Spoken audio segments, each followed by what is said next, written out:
primitive tribes deep in the jungle who traditionally object to Western intruders taking their picture because they believe it steals their soul are correct.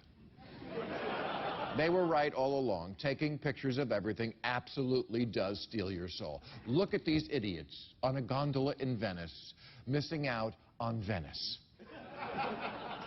Look at this fool lining up a picture of a bull about to gore his ass. Look at these two dummies taking a selfie at the pivotal moment of their wedding ceremony. There's a photographer standing right behind you. Can't you put your phone away and be fully present for this? You're getting married. It might be the last time you look into each other's eyes and smile.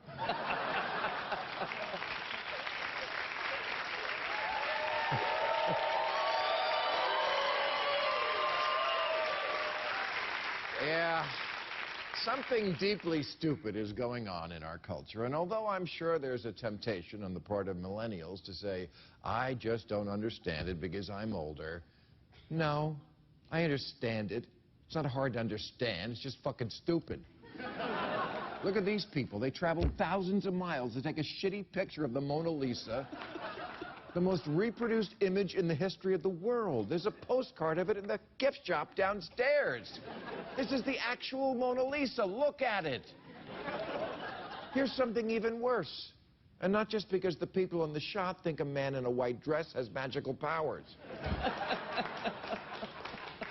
No, because they've got maybe 10 seconds to actually see their hero. And they're choosing to give that up to view him through a phone. Gosh, if there only existed some sort of professional whose job it was to take great photos of big events so you could enjoy the moment. We could call them photographers.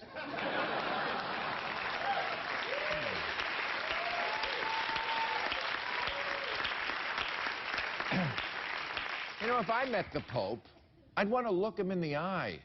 I'd want to feel those popey vibes. I'd want to see if he could make me cry like John Boehner. And look at this. The Pope visited a classroom and the kids were turning their backs on him to take selfies. Someone should have told those kids, you're never going to get another chance to actually meet this man. And also, for God's sake, kids, never turn your back on a priest.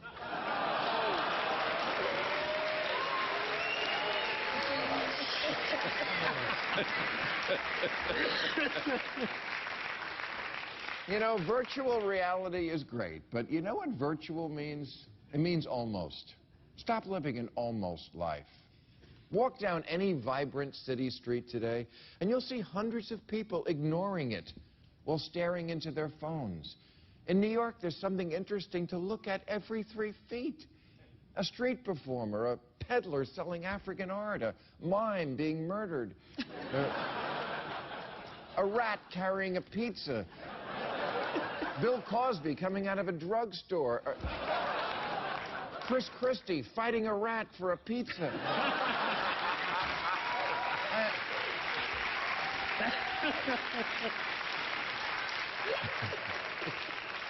And you want to look at your phone?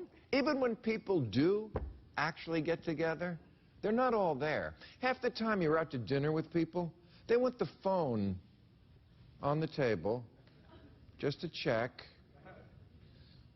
In case something better comes in. Happened to me the other night. I was so insulted, I could barely take pictures of the food.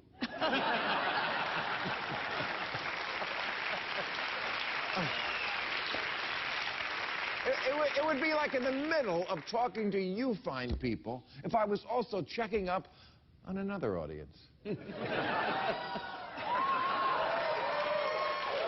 you know, most distressing of all, polls show that up to 10% of people now look at their phone during sex.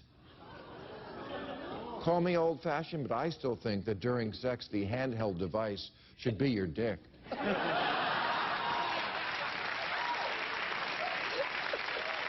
What's next? Texting the person you're actually fucking? Are you close? No service? How the fuck am I supposed to come now?